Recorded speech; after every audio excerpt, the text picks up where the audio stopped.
যার যার ভূমিকা করিয়ে ধরো। দাদা বলো দেখি, তুমি আমার ধারে তুমি গৌর বিষ্ণু প্রিয়ার ভজন করে যে বৈষ্ণবত্ব করলে অবলম্বন, আমার কাছে বলবে খুলে গৌর বিষ্ণু প্রিয়ার পাদপদ্মে প্রণাম দিলে তুমি গুরুর কৃপায় বৈষ্ণব হলে সেইভাবে তুমি সতত করো সাধন ভজন। বলো দেখি আমার ধারে। তাহলে আজ সেই ভাব দিয়ে ছেড়ে গিয়ে ওলাকাদ্বীপ পরে এই মতর দলে মিশে করো হরিনাম কীর্তন। এই জন্য তোমায় আমি প্রথম প্রশ্ন করি, না এই গৌর বিষ্ণু প্রিয়াকে বাদ দিয়ে আমাকে ভালোভাবে যাবে কইয়ে এই মতুয়ার দলে যোগ দিয়ে তুমি এই ওলাকান্দি যাও কেন? কেন মতুর দলে গেলে একটু ভালোভাবে বলবে খুলে। এই প্রথমবারে আমি প্রশ্ন তুলে আমি তোমার চরণে করলাম নিবেদন। এখন হরি হরি হরি বলে প্রেমানন্দে বাহু তুলে যোগ দিয়ে মতুয়ার দলে উনি ঘন ঘর ওলাকান্দি ঠাকুর বাড়ি দেয় দর্শন। দেখলেন, এই আমার প্রথম প্রশ্নখানি সবার সমক্ষে ধরলাম টানি। আপনারা যত জ্ঞানীগুণী করবেন আকান্ন মায়েরা যারা আছেন বসে একটু শান্ত সুশীলা স্বভাব নিয়ে শেষে এইভাবে কবি গান করবেন স্মরণ শ্রবণ। তাহলে আমার প্রথম প্রশ্ন গেল হইয়ে কাজ নেই কথা দিয়ে। এবার দ্বিতীয় প্রশ্ন নিয়ে করব আলাপন। দেখেন না, ত্রেতায় রামচন্দ্র এলো, তখন জগতে যা যা প্রয়োজন ছিল সব দিয়ে গেল রাম রাজি বলোচন। দেখেছেন রামের যে চরিত্র সুধা তাতে মিটাই জগতে, মানে এই ভাবের ক্ষুধা। এই জন্য আসেন যত দিদি দাদা আপনা করে নেবেন শ্রবণ। এই যিনি পিতৃসত্র পালনের তরে রাজ্যাভিষেক দিয়ে ছেড়ে তিনি 14 বৎসর তরে গিয়েছিলেন বন। আরো তার জীবনে অনেক কাহিনী আছে, আমি জানাই আপনাদের কাছে পাশে পাশে করতে চাই বর্ণন। তাহলে তাও এই যে দেখেন না, এই জন্য মানুষ করে রামায়ণ গান পরিবেশন। এটাই তো বাবা, আমার কাছে বলেন দেখি রামায়ণ গানের শ্রোতা কম নাকি? যদি কোনো বাড়িতে মানুষ মারা যায় তাহলে হয় কবি ওই রামায়ণ গানের আয়োজন। তারপরে দাপর যুগ এলেও আপনাদের কাছে বলা ভালো, যিনি কৃষ্ণ চিকন কালো এই নেমে এলো মধুর বৃন্দাবন। দেখেন সেইখানে মাধুর্য প্রেম অনুশীলন করে খুলে বলি আপনাদেরকে গোচরে বৃন্দাবনে রাসলীলার করলেন আয়োজন করেছিলেন। রাসের খেলা যিনি কৃষ্ণ চিকন কালা, সেই প্রেমে পেয়ে দোলা গোপী যারা ছিল বসুধায়। দেখেন না, সেই মাধুর্য প্রেম ভক্তি নিয়ে সাধন পথে চলেছে ধেয়ে। এই সমস্ত বাদ দিয়ে তুমি ওলাকান্দি গিয়ে এই হরি বলে ঢলে পড়লে তুমি গুরুচাঁদ ঠাকুরের পায়। দাদা বলো, আমার কাছে বলো দেখি, এর চেয়ে তুমি ওখানে নতুন পেলে কি? এরপরে সেই কৃষ্ণ চিকন কালো রাধারানীকে সঙ্গে নিল, 2 অঙ্গে 1 অঙ্গ হলো, গৌর রূপে নদিয়ায় দিয়ে দর্শন। দেখেছেন সেই মাধুর্য প্রেমের তরে খুলে বলি আপনাদের ধারে গিয়ে কলির জীবের তারে তারে কিশোরী প্রেম করেছে বিতরণ। আর খুলে বলি সমাধান, এই জীব উদ্ধারের তরে মহাপ্রভু এসে সংসারে এই নিতায়ের গৌর 2 ভাই এক সঙ্গ ধরে হরিনাম করেছিলেন অর্পণ। যাতে জীবের যায় ভব বেরাম, এই জন্য দান করলেন মধুর হরিনাম। দেখলেন এই নদিয়াতে হরিনাম করে বিতরণ খুলে বলি আপনাদিগের গোচরে। তাহলে এর চেয়ে এমন কি বেশি বলে তুমি ওই মতুয়ার বাজারে যে ওলাকান্দির পরে দিলে দর্শন? হ্যাঁ, মতুয়ার দলে যোগ দিয়ে ঘন ঘন ওলাকান্দি যাও দিয়ে ওই গুরুচাঁদ ঠাকুরের পায়ে বাবা বলে ঢুলে পড়ো অনুক্ষণ। এই আমি দ্বিতীয় প্রশ্ন রাখি যে ওইখানে তুমি বেশি পেলে কি, এইটুকু আমার জানার প্রয়োজন। দাদা খুলে বলি তোমার ধার আমরা 2 ভাই তো কবি সরকার। কারণ এই জন্য শাস্ত্রের যে ভেদ বিচার অবশ্য তুমি অনেক উন্নত, তোমার সঙ্গে তুলনা কারো হয় না কখন। তাই তো তোমার চরণে শরণ নিয়ে আমিও তো ছোট্ট ভাই হয়ে তোমারই সঙ্গ দিয়ে কবি গান করি 2 জন। যাক, তাহলে এইবার তুমি সত্য কথা খুলে পাও যে ওইখানে গিয়ে তুমি বেশি কি পাও? এত মধুর কৃষ্ণ লীলা ছিল, মধুর বৃন্দাবন, মাধুর্য প্রেম রস বলে যারে খুলে বলি আপনাদের ধারে। আচ্ছা তা দিয়ে ছেড়ে তুমি এই হরিবল হরিবল বলে ডঙ্কা বাজাতে বাজাতে মোটর দল নিয়ে তুমি ওড়াকালি যাও কি কারণ? এই হলো দ্বিতীয় প্রশ্ন করা, তোমার কাছে করলাম যোজনা। এইবার তৃতীয় প্রশ্ন করবো উত্থাপন। তোমার মানুষ পাগল কয়, পাগল রাজেন দেখেছেন? বলো তো দেখি, তুমি পাগল হলে কিসের দায়? ও দাদা, আগে তো ভালো মানুষ ছিলে, তুমি আমার কাছে বলবে খুলে, যখন ওই যে সেই ঢাকা নরসিংদী গেলে যখন জীবন যৌবন সঁপে দিয়েছিলে হরিচরণ আচার্যের পায়, হ্যাঁ, ধর্ম জীবন করলে শুরু তাকেই করেছিলে, গুরু গুরুর আদেশ শিরে নিয়ে তুমি মত্ত হলে গৌর বিষ্ণুপ্রিয়ার সবাই সেবায়, তাহলে তুমি ভালো মানুষ ছিলে। তুমি আমার কাছে বলো খুলে, কেন তুমি পাগল হলে? আর পাগল হলে কোন কায়দায়? কেন তোমার পাগল রাজেন্দ্র সরকার কয়? একটু ভালো করে দেবে পরিচয়। এই প্রথমবার আমি এই তিনটি প্রশ্ন করলাম সভায়, কেননা ওদিকে ভয় আছে প্রাকৃতিক দুর্যোগে, পড়তে পারি আবার দুর্ভোগে, এই জন্য যোগে জাগে সেরে যেতে হবে সুনিশ্চয়। যাই হোক, তা দাদা শোনো, জবাব দিও, তুমি ভালো মানুষ, তুমি সাধক পুরুষ, পেয়েছ সাধনায় প্রেমের পীযুষ, এই জন্য মানুষ তো তুমি কম নয়। তোমার চরণ ধরে করিবা না। অনেক জায়গায় দেখি যে কবি সরকাররা ঝগড়া করে, খুলে বলি আপনার দিকের ধারে একজন প্রশ্ন করে আর একজন ফুটো ড্রামের মতো জবাব দিয়ে সরিয়ে যায়। হ্যাঁ, ওই ফুটো ড্রামের মতো জবাব দিয়ে সরে যায়। চরণ ধরে করিবা না, তুমি কিন্তু ওই কায়দায় সরে যেও না দাদা। তুমিও ওদের মতো ওই ফুটো ড্রামের মতো জবাব দিয়ে না, কেননা তুমি তো আর জাতা না, তুমি পাগল রাজেন্দ্র সরকার, কবি কেশরী রাজেন্দ্র সরকার, তোমার টাইটেল দেওয়া হয়। তা ফুটো ড্রামের মতো কেমন শুনবেন নাকি? না, বলবো গল্পটা একটু কেমন খারাপ খারাপ থাক না, বলতে লজ্জা সত্যি। যা হোক, মানে এক ভদ্রলোক এরকম এই পল্লী এলাকায় বাড়ি, তিনি কলকাতায় ডাক্তার দেখাতে যাবেন, এই জন্য ওইভাবে ধরে আনি উনি স্টেশনে গিয়ে বসে আছেন ভোরবেলায়। তা স্টেশনে যিনি বসে আছে, খুলে বলি আপনাদের কাছে, যখন রানাঘাটে হলো উদয়, তো ওনার চেহারা আবার খুব জাইগেন্টিক ফিগার। খুলে বলি আপনাদের তার এইরকম জাইগেন্টিক পেট, ওইভাবে হয়েছে সেট। উনি মোটে মাথা করে না হেট। যাই হোক, সহজ সরল মানুষ তো, একটা লুঙ্গি পরা রয়।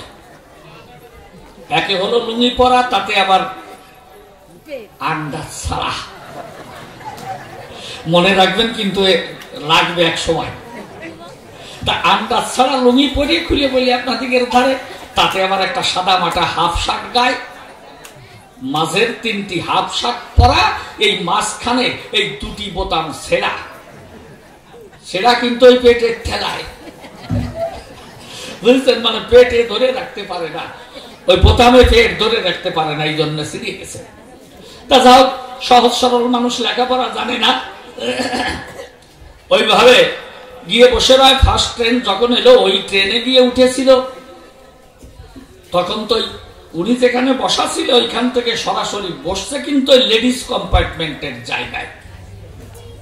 তার ট্রেন এসে থেমেছে, সামনে লেডিস কম্পার্টমেন্ট পড়েছে, দেখে যে একেবারে কম্পার্টমেন্ট ফাঁকা, কেউ নাই ওই জায়গায়। ও বলে যে খুব ভালো হয়েছে, ওই ভিড় ঠেলে আমার দরকার নাই, আমি এই কম্পার্টমেন্টে যাই। তা উনি উঠিয়ে সিট হেলান দিয়ে বসে আছে।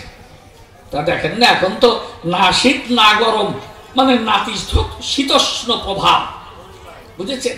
তা এই প্রভাবে ওনার ওই ভোরবেলার যে ঝিরি ঝিরি বাতাস, হালকা বাতাস, বেশ একটু ঠান্ডা ঠান্ডা লাগছে, উনি ঘুমিয়ে আছে। ঘুম এসে গেছে, সিট হেলান দিয়ে ঘুমিয়ে আছে। এরপরে যখন ওই ট্রেন কল্যাণী পৌঁছেছে, কল্যাণী গেলেই তিন ভদ্র মহিলা ওই লেডিস কম্পার্টমেন্টে ঢুকতে যায়। তার একজন একটু বয়স্কা, আর দুইজন একেবারে নবীনা যুবতী, মানে নওলা যুবতী যারে কয়। ওরা উঠতে গিয়ে ওই কর্তাকে দেখতে পেয়ে উনি একে অপরের দিকে চোখ ইশারা দেয়। বলেন না, মেয়েদের ব্যাপার তো ওরা কেন দেয় তা ওরাই জানে, আমিও বলতে পারবো না। ওই শুনি যে নাকি অনেক সময় চোখে চোখে কথা কয়, চোখের কোনায় কোনায় কথা হয়। সত্যি, দোহাই ধর্মের অবতার, আমি কিন্তু জানি না, বুঝিও না। তা যাই হোক, ওইভাবে যখন চোখ ইশারা দেয়, কিন্তু ওই যে ওনাদের দলের মানুষের বয়স্কা মহিলা ছিল, উনি তো দেখে টের পেল, উনিও ইশারায় তখন নিষেধ বাণী দেয়, কিছু বলিস না, বাপ বয়সী মানুষ, শোনে কাজ ছাটায়। বলেন না, ওরা গিয়ে দুইজন আর কি ওর দুই পাশে দাঁড়িয়েছে, তো এরকম নাক ডেকে ঘুমোচ্ছে। সাধারণত যারা মোটা মানুষ বা বুড়ো পেয়ে, তাদের কিন্তু নাক ডাকার শব্দ অনেক দূর পর্যন্ত পৌঁছায়, তাই না? এক যুবতী কানের কাছে মুখ নিয়ে ছোট্ট করে বলেছে, ও দাদা, আপনার এই গ্রামটা কত নিয়েছে? চমকে উঠছে, কি রে? জল তরঙ্গের মতো রিমঝিম শব্দ করিয়ে কি বেজে গেল। এদিকে ওদিকে তাকায়, দেখে যে দুই পাশে দুইজন দাঁড়ানো, কিন্তু ভাবছে আমার আবার গ্রাম কোন জায়গায়। একবার এই পাশে খোঁজে, একবার ও পাশে খোঁজে, নিজের সিটের নিচে তাকায় নিজে, কিন্তু কোন গ্রাম টাম দেখে না। তথায় ওরা টের পাইছে যে উনি তো বোঝে নাই, সহজ সরল মানুষ তো বোঝে নাই। এই জন্য যে আর এক পাশে যে আর একজন ছিল, উনি আর কি পেটে খোসা দিয়ে, ওই ভুড়িতে খোসা দিয়ে কয় যে, ও বারদা, আপনার এই গ্রামটা কত নিয়েছে? উনি চেটে গেছে, কি আমার নাতনির বয়সী ওরা, আর আমাকে নিয়ে করে হাসাহাসি, লাভ দিয়ে দাঁড়ায় গেছে। আপনাদের মনে আছে কোন কথাটা মনে রাখতে বলেছিলাম?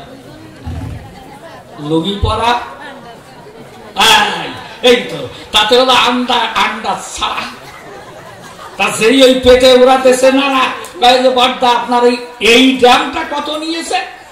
উনি লাভ দিয়ে দাঁড়ায় গেছে, ওই লুঙ্গি খোট নিচের থেকে ধরিয়ে উঁচু করিয়ে কয় যে 914 টাকা।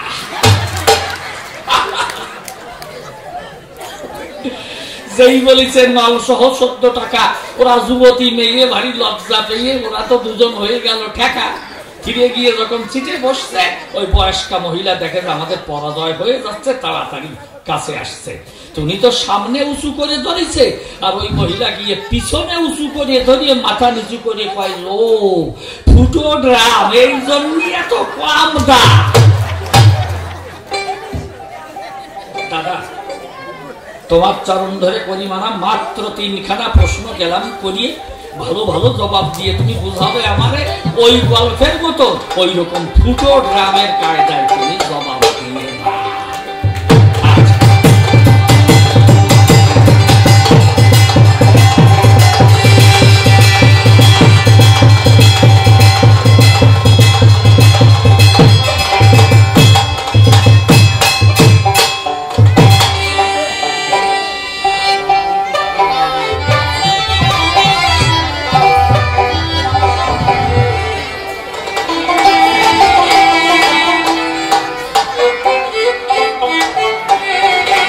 ভালোবাসায়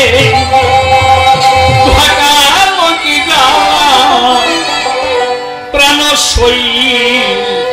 শরীরে কার গলায় পড়াবো ফুলে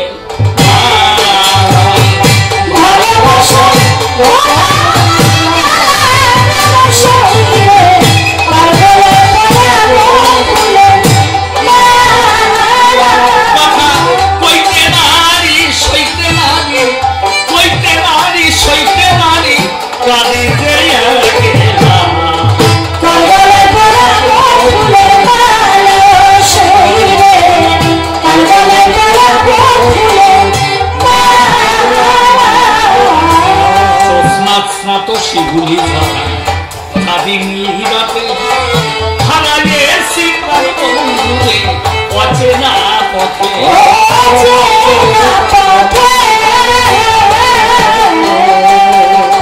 ওই জ্যোৎস্না স্নাত শিউলি চাঁদিনী রাতে হারাইয়েছি প্রাণ বন্ধুরে অচেনা পথে।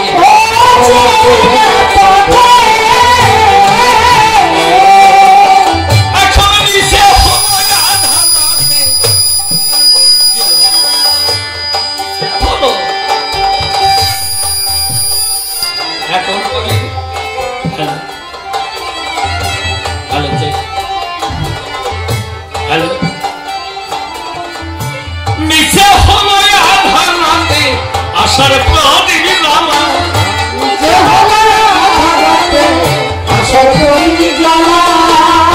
আর কি আসবে প্রাণ বন্ধু, আর কি আসবে প্রাণ বন্ধু, ফুল ঝরি বাবা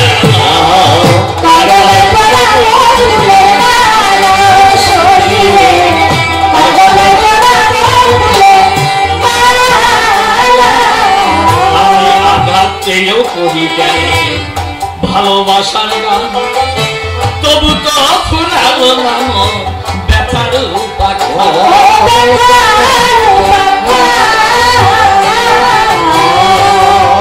আমি আঘাত পেয়েও করি কেন ভালোবাসার গান, তবু তো ফুরালো নাম ব্যথার পাখা।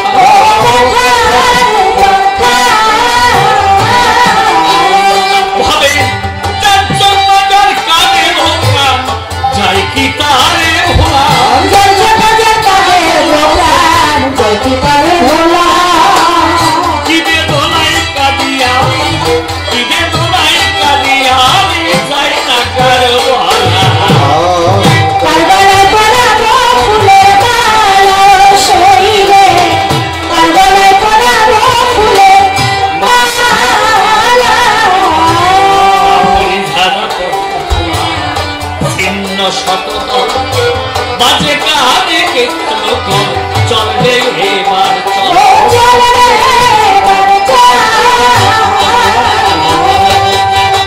আপনি ঝরে পথের ধোঁয়ায় ছিন্ন শতদল, বাজে কানে কে যেন চলবে এবার চলবে এবার এখন প্রবল হল নয়নের জল শূন্য পথের চলা, শূন্য পথে চলা। নিতাই বলে আর হলো না, নিতাই বলে আর হলো না শেষের কথা